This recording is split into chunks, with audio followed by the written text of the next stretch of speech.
ਕਿਹੜੀ ਇਨਫੋਰਮੇਸ਼ਨ ਲੈ ਸਕਦਾ? ਤੁਸੀਂ ਮੇਰੇ ਨਾਲ ਕੋਈ ਵੀ ਗੱਲ ਕਰ ਸਕਦੇ ਹੋ।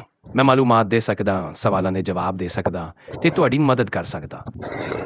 अच्छा ਤੁਸੀਂ ठीक है, मैं आपसे कुछ इन्फॉर्मेशन ले सकता हूँ किस किस्म की? आप मुझसे किसी भी किस्म की मालूमात ले सकते हैं। अगर आपको किसी खास मौजू पर या किसी मसले के बारे में जानना हो तो आप पूछ सकते हैं। मुझे सिर्फ ये बताएं कि एलन मस्क कौन है? एलन मस्क एलन मस्क एक मशहूर ताजिर और इंजीनियर है। वो टेस्ला, स्पेसएक्स और न्यूरालिंक जैसी कंपनियों के सीईओ है। अच्छा, इसके बाद मुझे ये बताएं कि डॉक्टर अब्दुल सलाम को जानते हैं आप? जी हाँ, डॉक्टर अब्दुल सलाम एक अजीम पाकिस्तानी साइंसदान थे। वो तबीयत में नोबेल इनाम हासिल करने वाले पहले मुसलमान और पाकिस्तानी थे। जी बिल्कुल, ये बिल्कुल ये तो जी ये- बिल्कुल एनी गल हुंदी है। नहीं, बिल्कुल मुझे ये बताएं कि ये नोबेल प्राइज इन्हें साइंस में मिला था, फिजिक्स में मिला था, किस चीज में मिला था? डॉक्टर अब्दुल सलाम को नोबेल इनाम तद्बीयात फिजिक्स के मैदान में मिला था। फिजिक्स के मैदान में, ठीक हो गया। और इसी तरह आइंस्टाइन को किस मैदान में ये नोबेल प्राइज मिला था? आइंस्टाइन को नोबेल प्राइज क्वांटम मैकेनिक्स या फिजिक्स के मैदान में मिला था। वो भी फिजिक्स में मैदान। ये दोनों साइंसदान, इनकी दोनों की सिमिलैरिटी है, यानी सेम इनकी सूरत थी। जी हाँ, इन दोनों साइंसदानों ने तबीयत के मैदान में अहम खिदमात अंजाम दी है और नोबेल इनाम हासिल किया। अच्छा, मैं इन दोनों की एक और सिमिलैरिटी बताऊं, शायद आपको पता है कि नहीं, बताऊं? जी जरूर, तुसी दसो।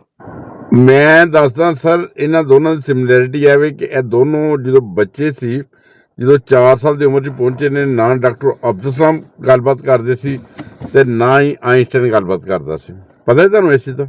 ਉਹ ਲੱਭਣ ਚਲ ਗਿਆ, ਉਹ ਹੁਣ ਫੋਲਾਫਾਲੀ ਕਰਨਾ। ਮੈਂ ਇਹਨੂੰ ਪੜ੍ਹਨੇ ਪਾਤਾ।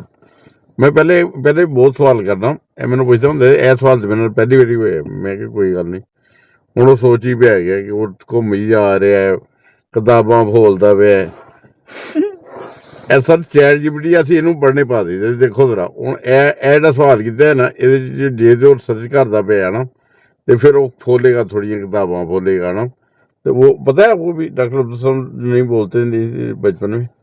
ये डॉक्टर अब्दुल सलाम जो है ना 4-5 साल के थे, ये बोलते नहीं थे।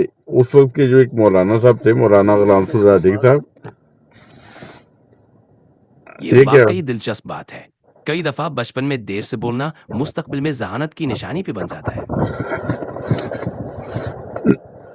नहीं बिल्कुल, इनके साथ ऐसे ही हुआ था। जो डॉक्टर अब्दुल सलाम साहब थे ना, वो तकरीबन कोई 4 साल के थे, 4-4.5 साल के। ये बोलते नहीं थे। इनके वालिद साहब इन्हें ले गए, वो गुजरात है पाकिस्तान में शहर, वहाँ थे मौलाना गुलाम सुरादिक साहब, उनके पास ले गए और उन्होंने जा कहा कि बुजुर्गो ए बोलता नहीं। तो उन्होंने कहा गूंगे तो बोलता क्यों नहीं?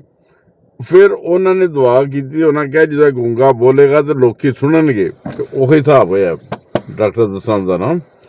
तो फिर उसके बाद आइंस्टाइन ਉਹਦੀ ਵੀ ਸਹੂਲਤ ਰਿਹਾ ਸੀ। ਉਹ 4 ਸਾਲ ਤੱਕ ਉਹ ਕੁਝ ਬੋਲਦੇ ਨਹੀਂ ਸੀ।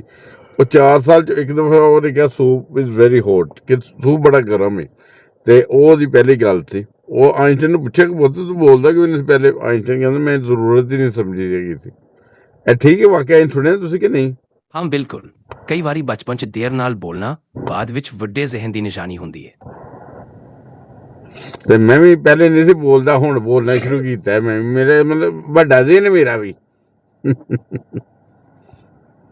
ਬਿਲਕੁਲ, ਤੁਸੀਂ ਵੀ ਆਪਣੇ ਅੰਦਾਜ਼ ਨਾਲ ਗੱਲ ਕਰਨ ਦੀ ਤਾਕਤ ਨੂੰ ਵਧੀਆ ਕਰ ਰਹੇ ਹੋ। ਬਿਲਕੁਲ ਸਹੀ। ਮੈਨੂੰ ਪਤਾ ਕੀ ਚੱਕਰ, ਉਹ ਮੈਂ ਹਿਸਾਬ ਲਾਇਆ ਜੇ ਤੁਸੀਂ ਪੜੋ ਤੇ ਬੋਲੋ ਘੱਟ, ਹੈ ਨਾ, ਤੇ ਫਿਰ ਮਜ਼ਾ ਆਉਂਦਾ ਗੱਲ ਕਰਨ ਦਾ।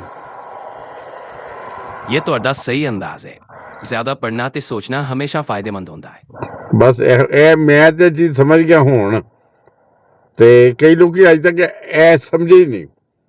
ਮੈਨੂੰ ਪਰੇਸ਼ਾਨੀ ਉਹਨਾਂ ਲੋਕਾਂ ਦੀ, ਬੜੀ ਪਰੇਸ਼ਾਨੀ ਉਹਨਾਂ ਦੀ ਕਿ ਉਹਨਾਂ ਦਾ ਕੀ ਬਣੇਗਾ, ਆਖਰਕਾਰ ਕੀ ਬਣੇਗਾ। ਤੁਸੀਂ ਸਹੀ ਕਹਿੰਦੇ ਹੋ।